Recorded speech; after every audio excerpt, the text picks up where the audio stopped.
The massive doors of the Galactic Council chambers opened with a deep rumble that shook the floor. Ambassador Jin-Woo Kim stepped inside, his simple black suit making him look plain next to the colorful aliens around him. Behind him walked Hana, Park, the human security chief, and Deho Lee, a young diplomat who had never seen anything like this place. The chamber was huge. The ceiling stretched so high that clouds formed near the top. Seats were arranged in circles, each one designed for different alien bodies. Some seats hung from the ceiling for flying creatures. Others were pools of liquid for water-breathing species. The air smelled like metal and strange flowers. Daiho's mouth fell open as he watched the other delegates enter. The Krathari marched, in wearing armor made of their own hardened shells. Their weapons were sharp spikes that grew from their arms. The Velnari floated past, carrying energy staffs that hummed with power. Even the small Pixari had tiny crystal daggers attached to their wings. Every species carried weapons, every species except the humans. "Why don't we have weapons?" Daiho whispered to Hana as they walked to their seats. Hana smiled but said nothing. She moved like a dancer, light on her feet. Her hands were empty, but she watched everything around them with sharp eyes. The council speaker, Vex Thara, stood at the center of the chamber. She was 8 feet tall with green scales and yellow eyes. Her claws were longer than human fingers and sharp enough to cut steel. When she spoke, her voice echoed through the chamber like thunder. "Welcome, delegates of the Galactic Council. Today we discuss trade routes through the Outer Rim. The humans request passage rights for their grain ships." Mordun, the insectoid delegate, clicked his mandibles in anger. He was even bigger than Vex Thara, with 4 arms and black armor covering his body. Bioweapons grew from his wrists like living guns. "Why should we trust creatures too weak to carry weapons? Humans have no honor. They have no strength." Other delegates made sounds of agreement. The bird-like Zephyrians screeched. The rock people, called lithoids, rumbled like earthquakes. Even the peaceful Aquarians bubbled angrily in their water tanks. Jinwoo stood slowly. He was not tall like the aliens around him. He was not covered in armor or spikes. He wore no weapons at all. But when he stood, the chamber became quiet. "Honored delegates," Jinwoo said. His voice was calm and steady. "We come in peace to discuss trade. Our grain can feed millions of your people. Is this not more valuable than shows of strength?" Mordun slammed one of his 4 fists on his desk. The metal bent under the impact. "Peace is for the weak. You humans hide behind rules because you cannot fight like warriors." The insectoid delegate jumped from his seat. He was fast, moving like lightning across the chamber floor. His bioweapons charged with green energy. Other delegates leaned forward to watch the show. Some looked excited. They wanted to see the human try to run or beg for mercy. But Jinwoo did not run. He did not beg. He walked forward to meet Mordun in the center of the chamber. Deho started to stand, but Hana put a hand on his arm. "Watch," she said quietly. "Learn why we don't need weapons." Mordun stopped 3 feet from Jinwoo. The alien was twice his size and armed with deadly weapons. Jinwoo looked tiny next to him. The chamber was so quiet that everyone could hear Mordun's breathing, which sounded like steam escaping from pipes. "You want to fight me, human?"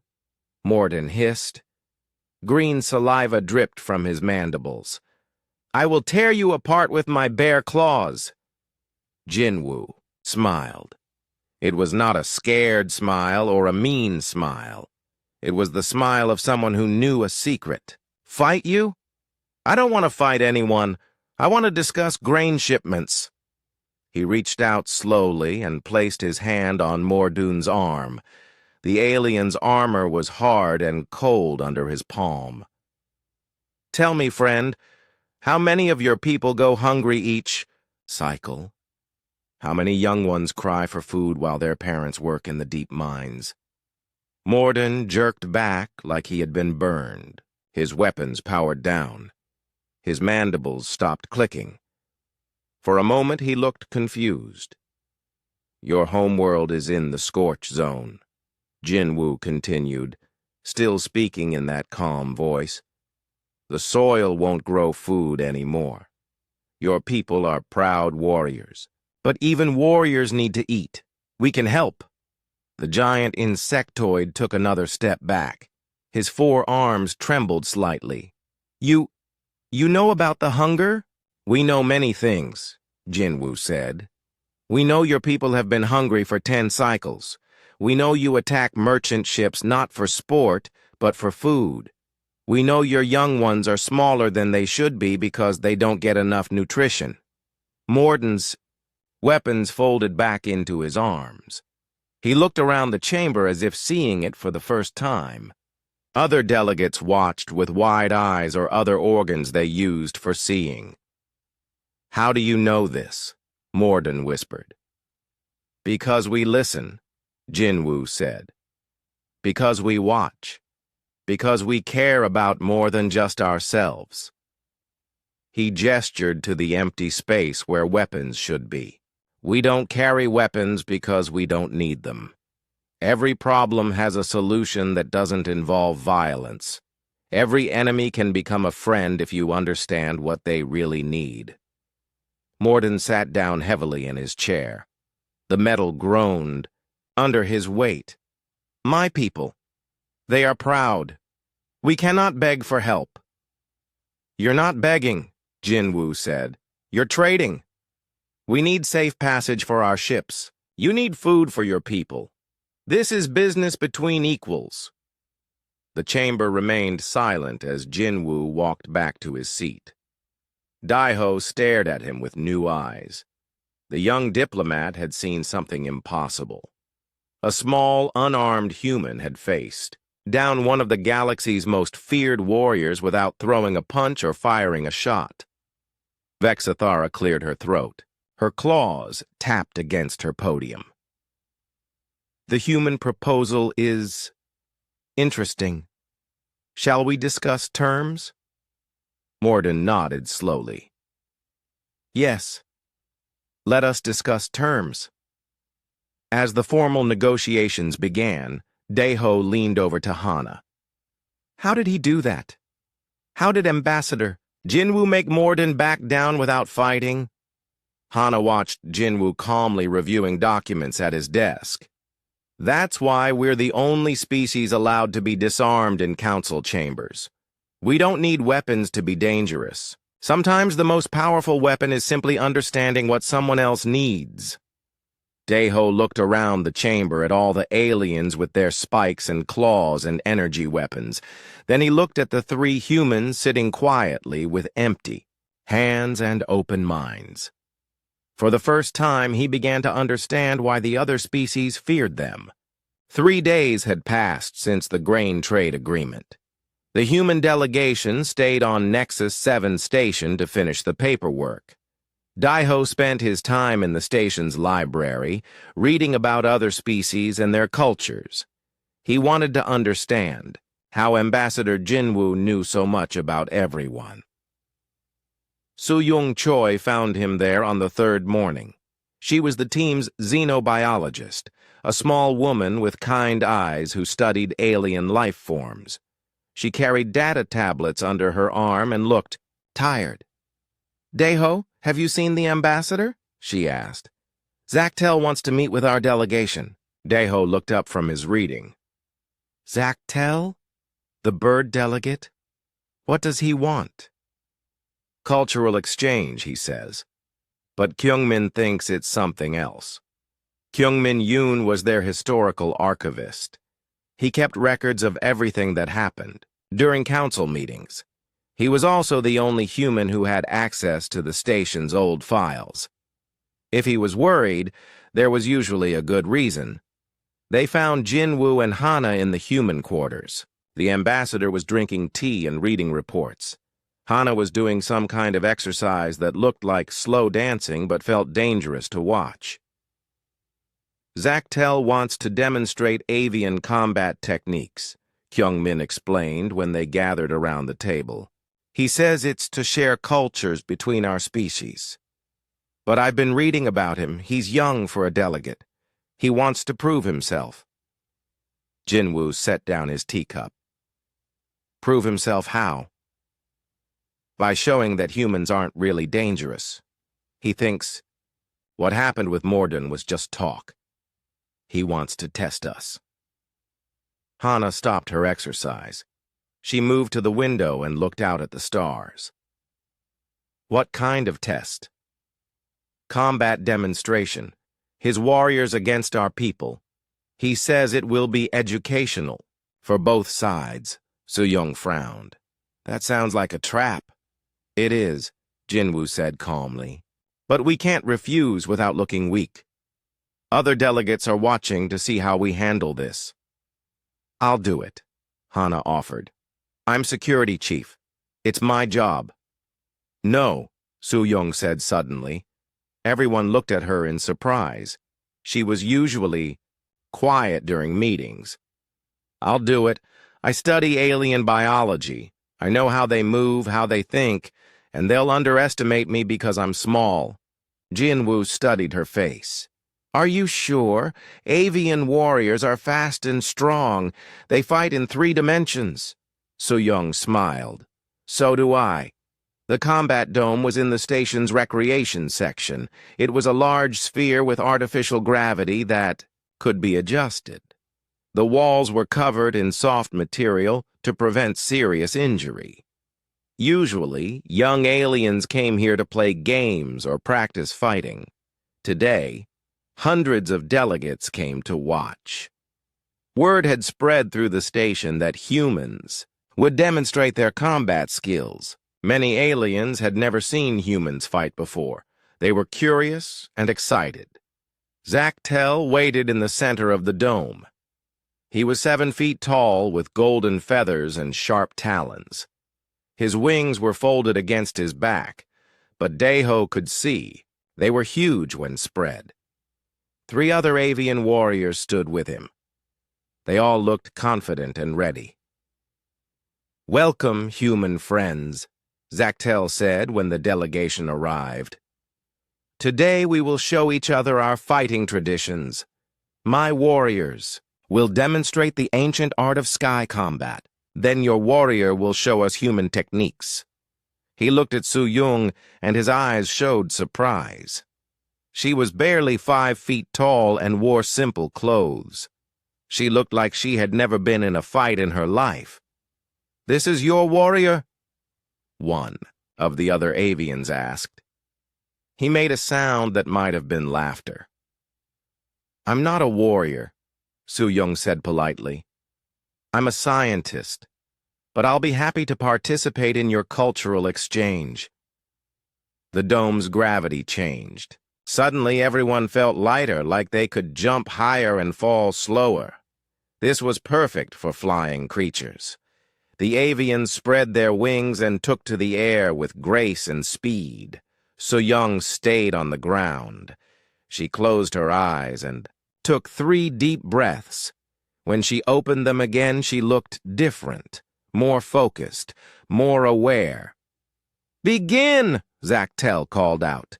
The first avian warrior dove at Soo-young from above. He moved like lightning, his talons aimed at her shoulders. The watching aliens gasped. Some closed their eyes, expecting to see the small human torn apart. But Soo-young wasn't there anymore. She had moved just enough to let the warrior pass by. As he flew past, she reached out and touched his wing. Just a light touch, barely a tap. The warrior crashed into the dome wall. The second warrior attacked from the side, using his wings to create powerful wind blasts. Su-young leaned into the wind instead of fighting it. She spun like a dancer, using the air currents to move faster than she should have been able to. When the warrior got close, she guided his own momentum into the ground. He hit the soft floor hard and didn't get up. The third warrior was smarter. He stayed high and used long-range attacks, throwing his molted feathers like daggers. Each feather was sharp enough to cut metal. They filled the air like a deadly rain. Su-young moved between them like water flowing around rocks. She didn't try to block or catch the feathers. She simply wasn't where they were going to hit. And somehow, as she moved, the feathers changed direction. They started hitting each other, creating a cloud of confused projectiles. The third warrior got dizzy trying to track her movements. He made a mistake and flew too low. Su-young jumped, using the low gravity to reach higher than should have been possible. She touched his neck, just one finger for just 1 second. He fell asleep instantly and drifted to the ground like a feather himself. The dome was completely silent. Hundreds of aliens stared at the small human standing alone in the center. 3 of the galaxy's finest aerial warriors lay unconscious around her. She hadn't thrown a punch. She hadn't used any weapons. She looked like she had been dancing instead of fighting. Zactel landed nearby. His golden feathers were ruffled with shock. "What? What did you do to them? How did you defeat 3 warriors without fighting?" Su-young walked over to check on the unconscious warriors.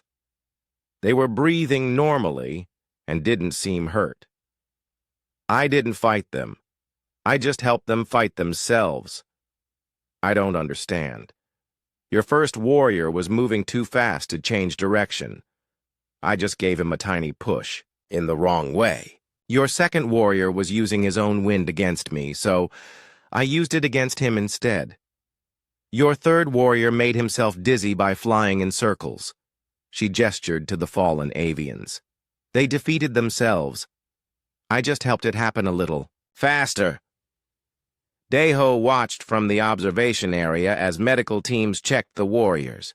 They were all fine, just unconscious. No broken bones, no cuts, no serious injuries.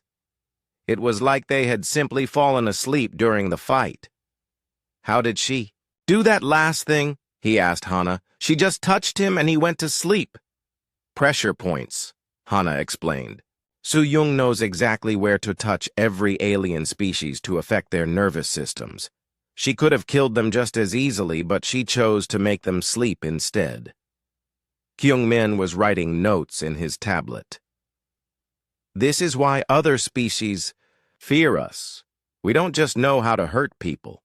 We know exactly how their bodies work. We can heal them or harm them with the same knowledge." Down in the dome, Zactel was helping his warriors wake up.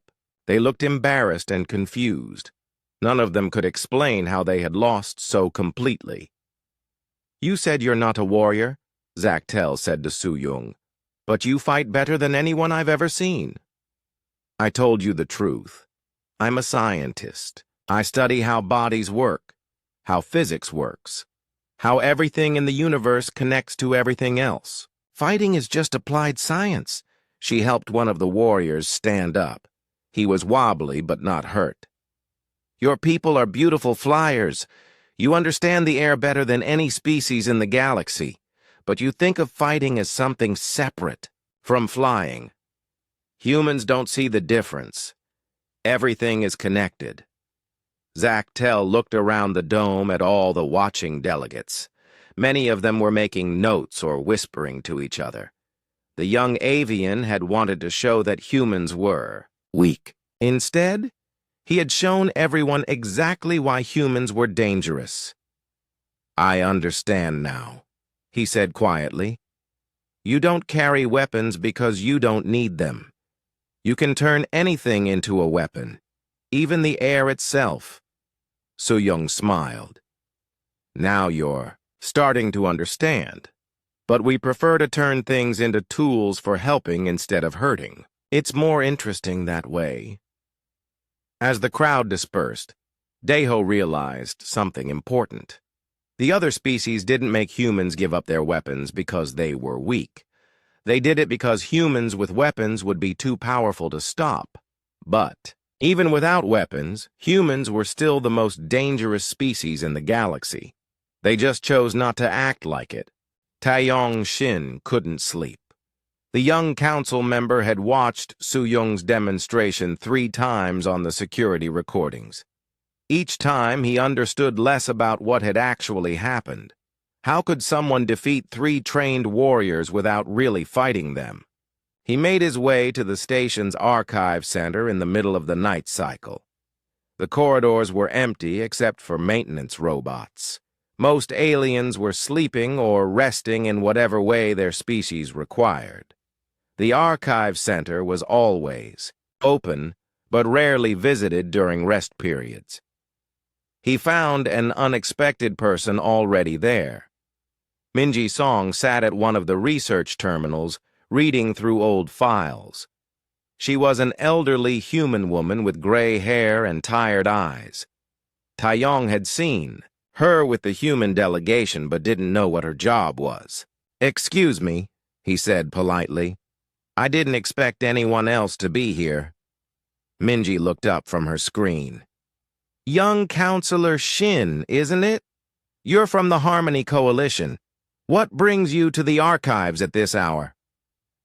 "I'm trying to understand something about humans, about why you're not allowed to carry weapons in council chambers. I thought the records might explain it." Minji smiled sadly. "You won't find the full truth in the official records. They were edited to avoid panic among the newer species. Please, sit. I'll tell you what really happened." Taeyong sat down carefully. His species was insectoid like Morden, but smaller and more peaceful. They valued knowledge above all else. "You were there? When the rule was made?" "I was very young, but yes. I was part of the first human diplomatic mission to the Galactic Council. That was 200 years ago when your species had just joined and mine was completely unknown." She closed her current file and opened a different section of the archives. "Back then, humans were allowed to carry weapons like everyone else. We were excited to prove ourselves as warriors. We thought that's how you earned respect in the galaxy." "What changed?" Taeyong asked. "Captain Seonghwan Ko changed everything. He was our military representative, a career soldier who had fought in the Earth Wars. Strong, proud, traditional, exactly the kind of human we thought the galaxy would respect." Minji pulled up a file marked with multiple security warnings. "This is the real recording of what happened. It's classified at the highest levels. Most council members have never seen it. The holographic display showed the old council chambers. They looked similar to the current ones, but smaller. Fewer species, simpler technology. Taeyong could see younger versions of some alien races he knew. And there, in the middle, sat 3 humans in military uniforms. The Felthar delegation was there," Minji continued. "They were the apex predators of their time. 8 feet tall, covered in natural armor with claws that could cut through steel. They controlled most of the outer colonies through fear." Taeyong watched as the recording played. He could see the Felthar delegates. They looked like monsters from ancient stories.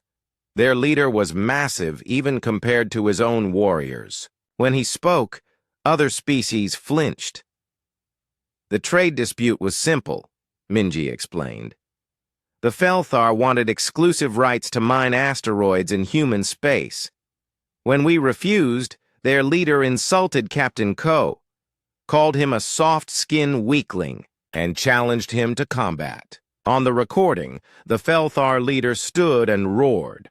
The sound was so loud that several delegates covered their ears. He drew weapons from his belt, traditional blades that gleamed like liquid metal, Captain Ko stood as well. He was tall for a human, but still shorter than the alien. He wore a simple energy pistol and a combat knife, standard equipment for human military at the time. The Felthar expected a duel, Minji said. Single combat with traditional weapons. Winner takes all. It was their way of settling disputes. But something strange happened on the recording.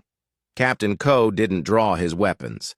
Instead, he looked around the chamber, studying everything.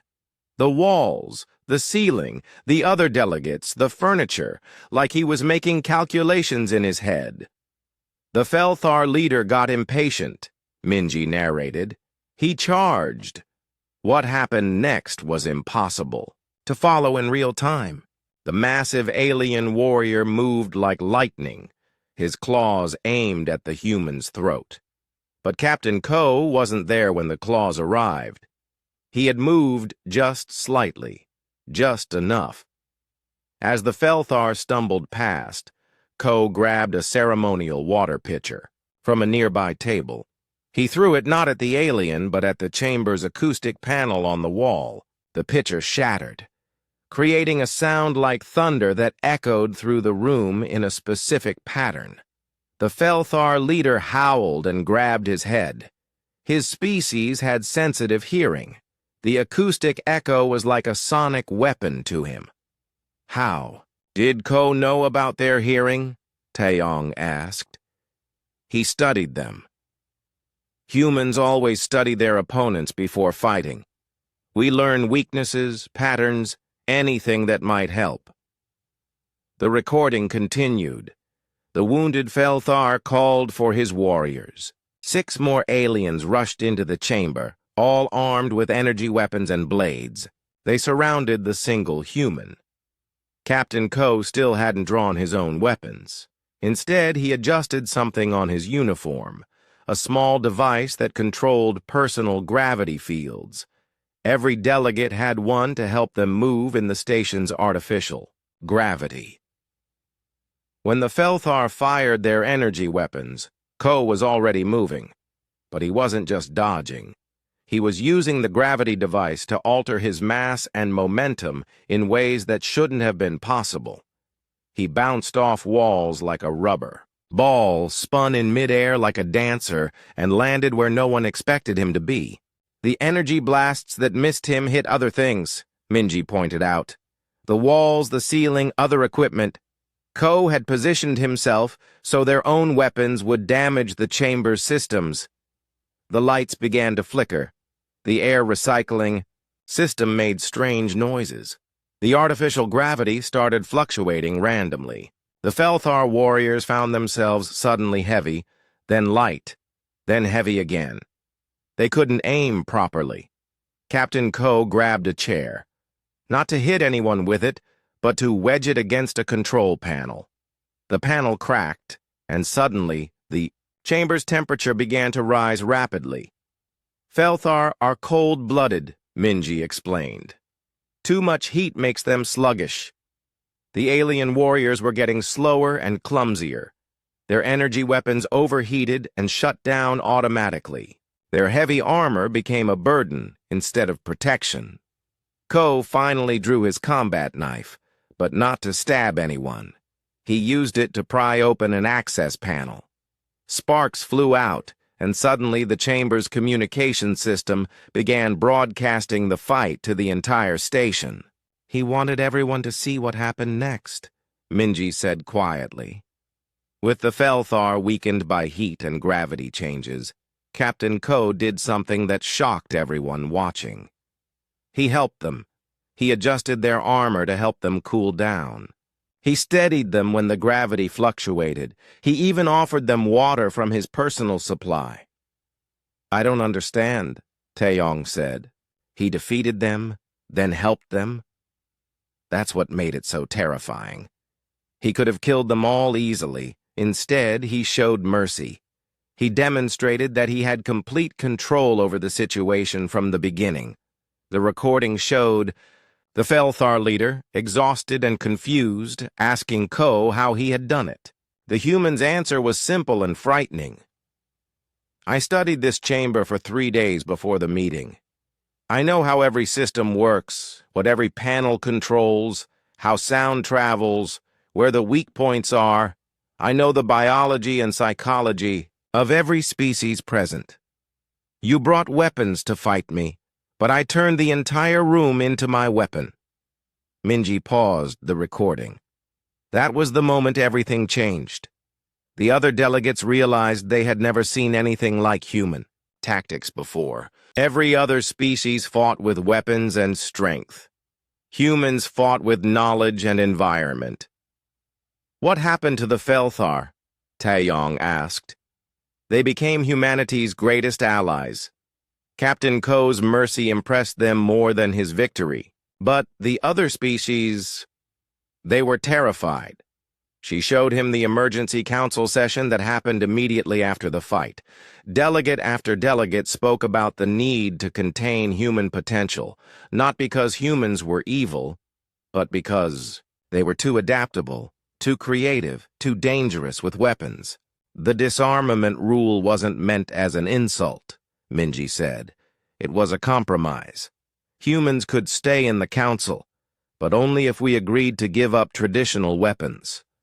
And you agreed? Captain Ko himself suggested it. He said humans didn't need weapons anyway. We could be more effective without them because it would force us to think creatively. Taeyong stared at the paused recording. The image showed Captain Ko helping a Felthar warrior drink water, his face calm and kind. He planned this whole thing, didn't he? The fight, the demonstration, even the aftermath. Humans think several moves ahead. We don't just solve the current problem. We solve the problems that our solution might create. She closed the file and looked at Taeyong directly. That's why your people fear us, even now. Not because we're violent, but because we're unpredictable. We can turn any situation to our advantage, using things other species never think about. Taeyong was quiet for a long time, processing what he had learned. Finally, he asked, "Are there other recordings like this one?" Minji smiled sadly. "Hundreds. Every time a species has tested human abilities, we've had to demonstrate why that's a bad idea. Each time we try to be gentler about it, but the lesson is always the same. Which is, don't fight humans." The emergency alarm woke everyone on Nexus 7 station. Red lights flashed in the corridors, and a mechanical voice repeated the same message over and over. "All delegates report to council chambers immediately. Emergency session now in progress." Wu Jin. Kang was in the human quarters when the alarm started. He was their crisis negotiator, a calm man who specialized in solving problems quickly. He had been reviewing trade contracts when the lights began flashing. "What's happening?" Daeho asked as he rushed into the main room. The young diplomat looked scared and confused. "I don't know yet," Wu Jin replied, checking his communication device. "But we need to get to the chambers now." Jeon Nam emerged from her workshop carrying a small toolkit. She was the team's engineer, responsible for maintaining their equipment and understanding alien technology. She was small and quiet, the kind of person others often forgot was in the room. "The station's internal communications are being jammed," she reported. "Someone doesn't want us talking to each other or calling for help." They met Jin Woo, Hana, and Su Yung in the corridor. The ambassador looked serious, but not panicked. "Security reports suggest this is a coordinated action.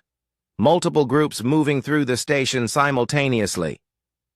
As they walked quickly toward the council chambers, they passed other delegates. Everyone looked worried and confused. The Krathari were moving in defensive formations. The Velnari had activated their energy shields. Even the peaceful Aquarians had extended defensive spines from their travel tanks.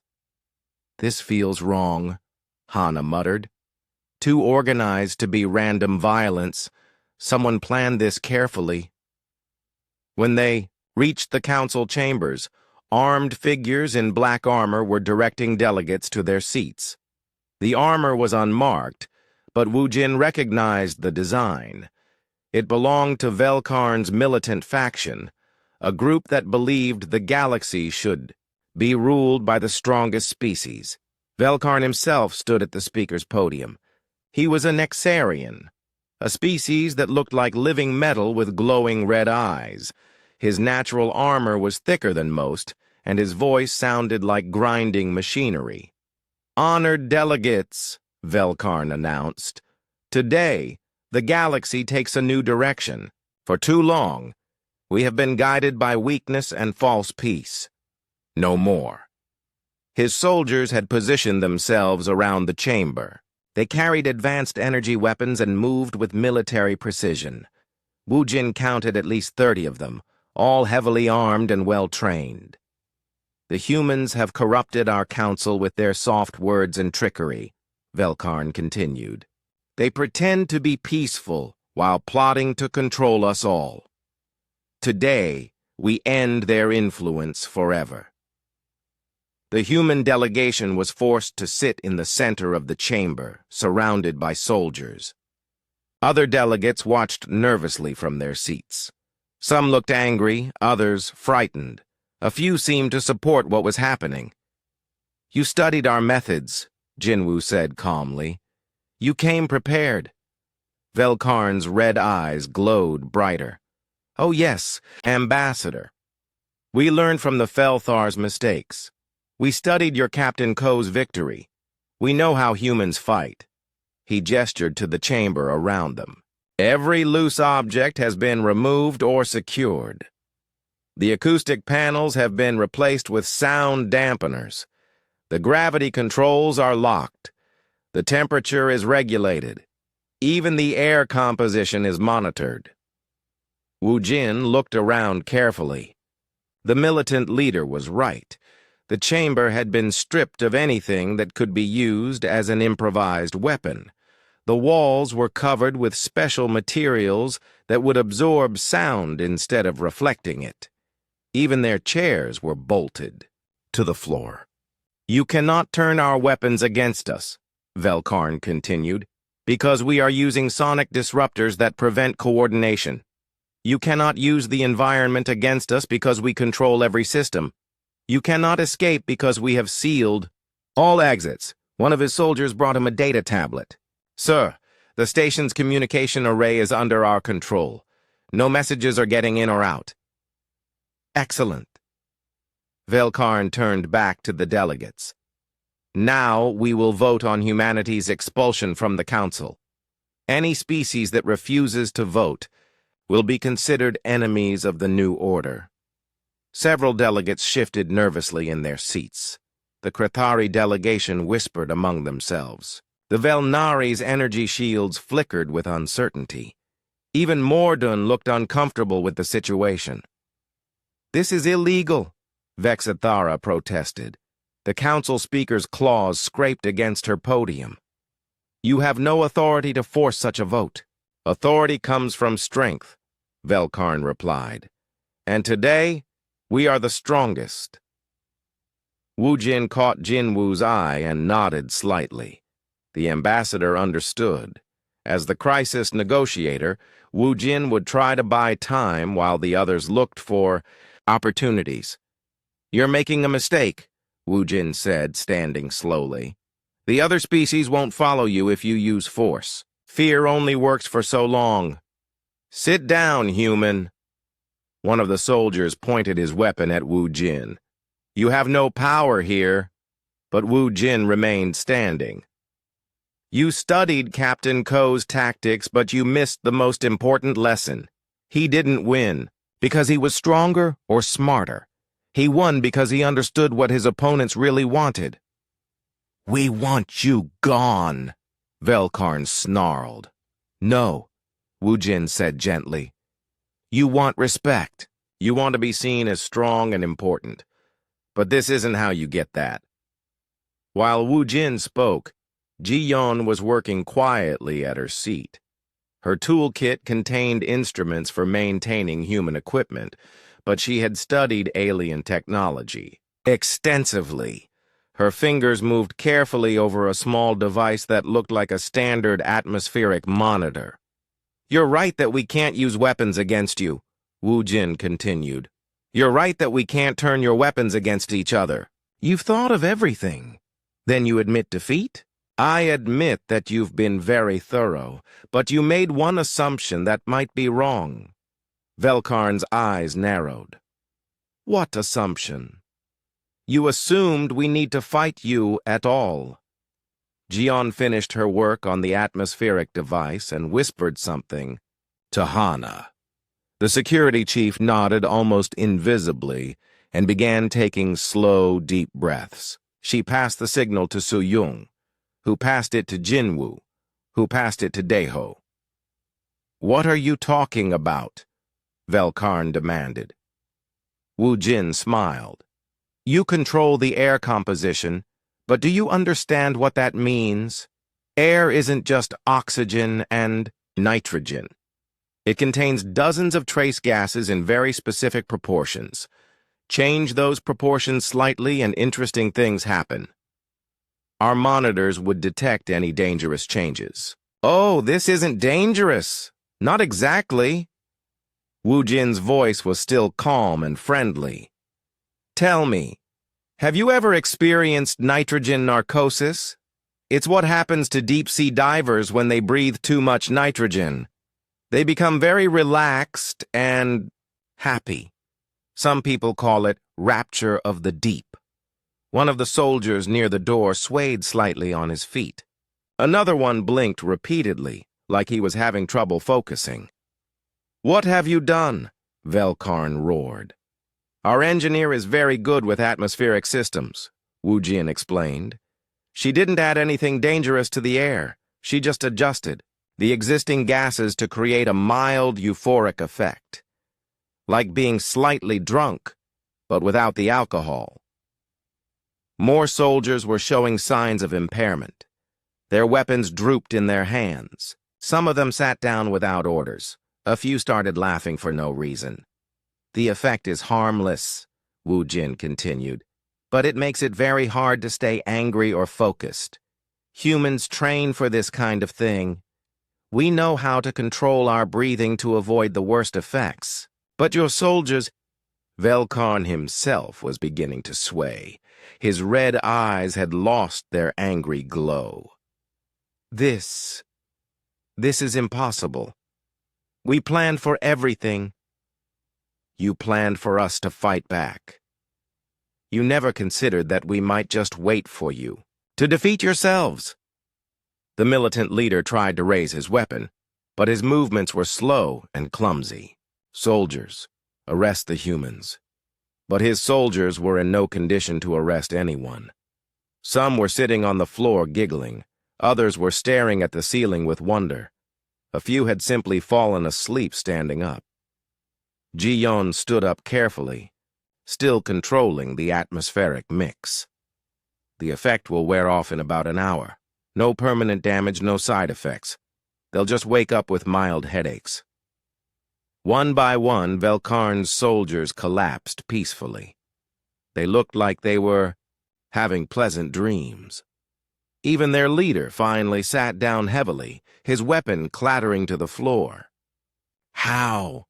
he mumbled, his words slurred. "We controlled everything." "You controlled the obvious things," Jinwoo said gently.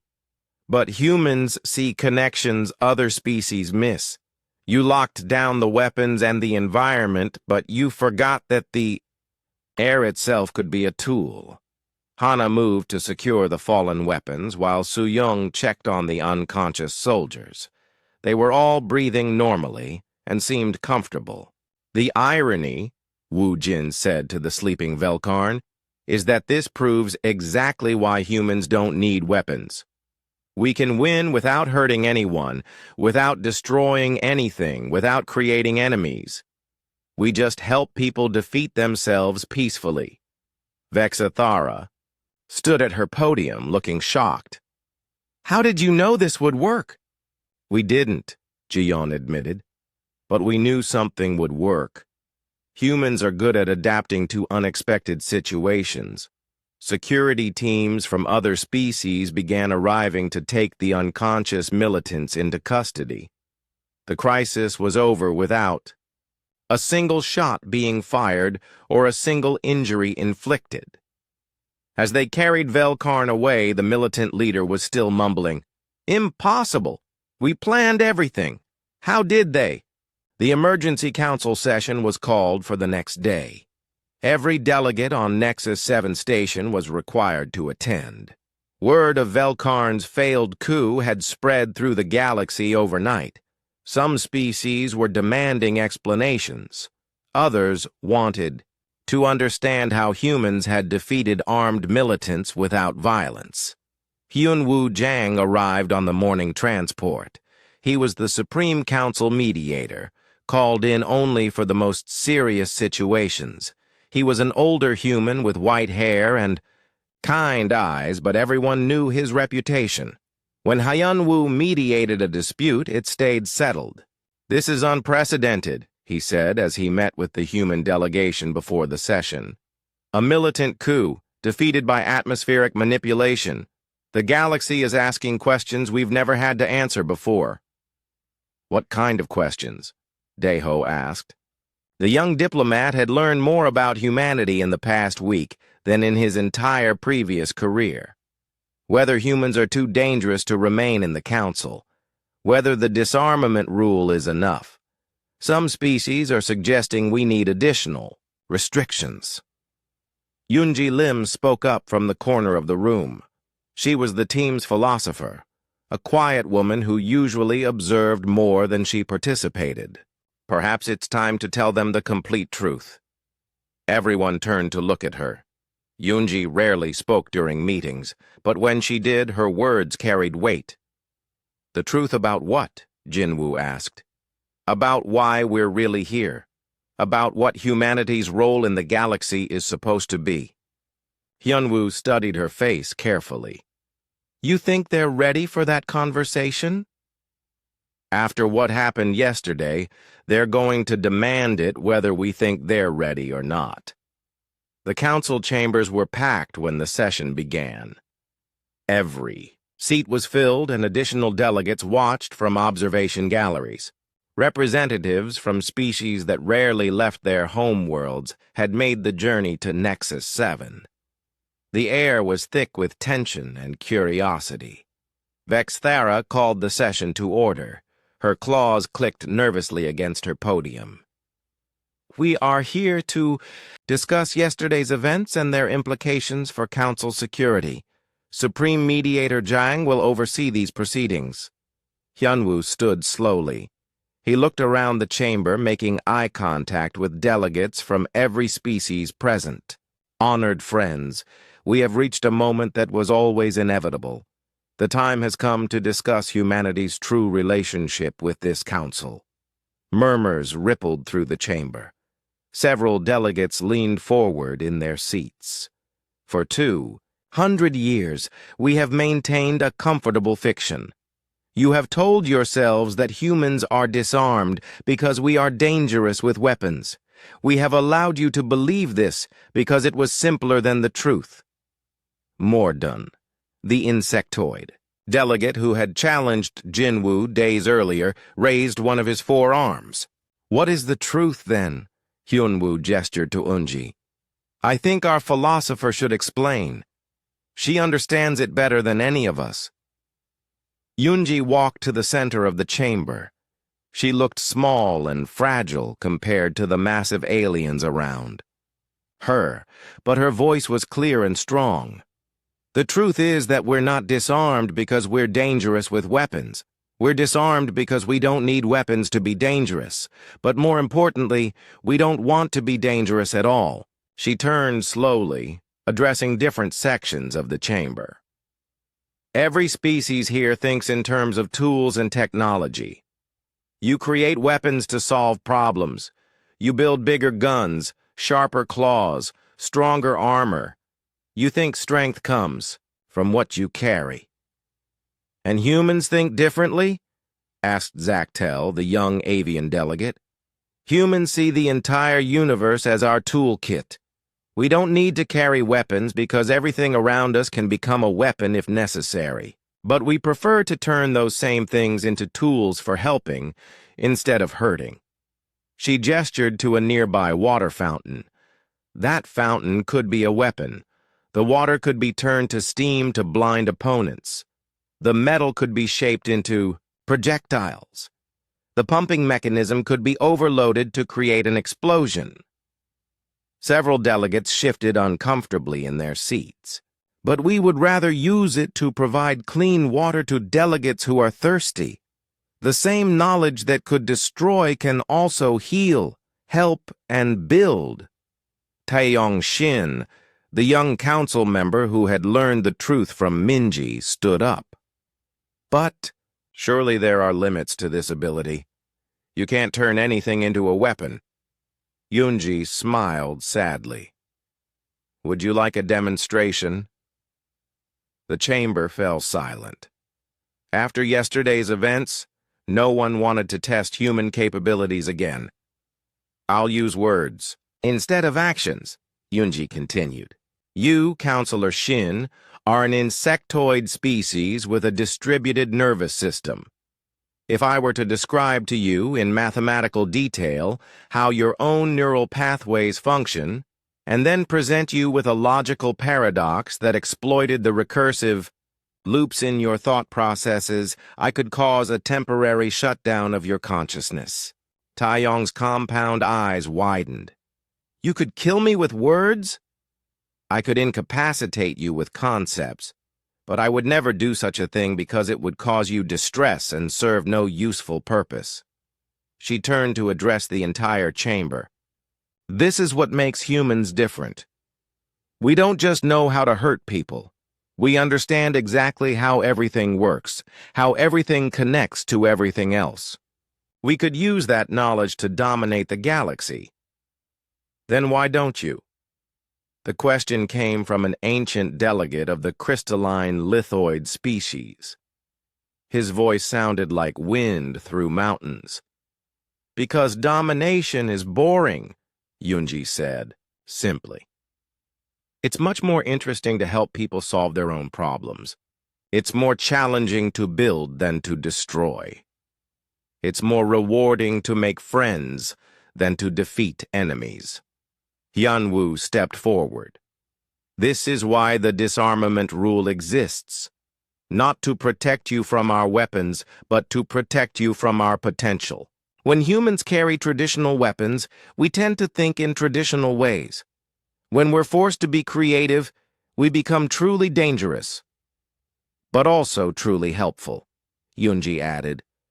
The same creativity that makes us dangerous also makes us the best. Mediators, negotiators, and problem-solvers in the galaxy. Vexathara spoke from her podium. You're saying the disarmament rule isn't a restriction. It's... what? An honor. It's a reminder, Hyunwoo explained. A reminder that our role here isn't to be warriors or conquerors. Our role is to be the species that finds solutions no one else can imagine. What about yesterday? Demanded a delegate from the warlike Krathari. Velkarn was neutralized without his consent. How is that different from conquest? Yunji considered the question carefully. Because Velkarn and his followers will wake up unharmed, with no lasting effects, free to choose their own path forward. We didn't destroy his ability to oppose us. We simply removed his ability to harm others while he was making poor decisions. And if he tries again, then we'll find another creative solution that doesn't involve permanent harm. We'll keep finding solutions until he either changes his mind or finds a better use for his energy.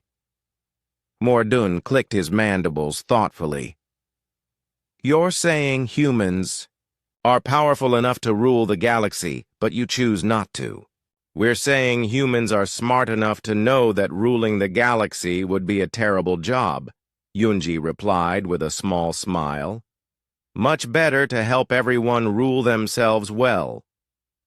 The chamber was quiet for a long moment as delegates absorbed this information. Finally, the ancient lithoid spoke again. What do you want from us, then? What is humanity asking for? Hyun-woo answered. Nothing different than what we've always asked for. The chance to participate as equals, to share our perspectives, to help solve problems that affect everyone. We want to be partners, not rulers. And the disarmament rule? Should remain exactly as it is, Yunji said firmly. Not as punishment, but as a symbol. A reminder that the most powerful weapons are knowledge, creativity, and the choice to use both for building instead of destroying. Vexathara looked around the chamber. This requires a formal vote. All in favor of maintaining current protocols regarding human weapon restrictions, hands, claws, tentacles, and other appendages rose throughout the chamber. The vote was unanimous. Furthermore, the ancient lithoid added, I propose that we formalize what we all now understand. Humans are restricted from carrying weapons not as a limitation, but as recognition of their unique role as mediators and peacekeepers. This vote was also unanimous. As the session ended, delegates began filing out of the chamber. Many stopped to speak with the human delegation, some to thank them, others to ask questions, a few simply to satisfy their curiosity about this strange species. Daiho found himself walking beside Yunji as they left the chamber. I have one more question, he said. Of course. If humans are so powerful, so creative, so dangerous, what keeps you from becoming evil? What prevents humans from deciding to conquer the galaxy someday? Yunji stopped walking and looked at him seriously. The same thing that prevented us from hurting Velkarn yesterday, even though he was trying to hurt us. The same thing that made Su-Yung heal her opponents instead of killing them. The same thing that made Captain Ko show mercy to the Felthar 200 years ago, which is, we understand that everything is connected. If we hurt others, we hurt ourselves. If we make the galaxy a worse place, we have to live in that worse place too. We're not good because we're weak. We're good because we're smart enough to know that goodness is the most practical approach to long-term survival and happiness. As they walked back to the human quarters,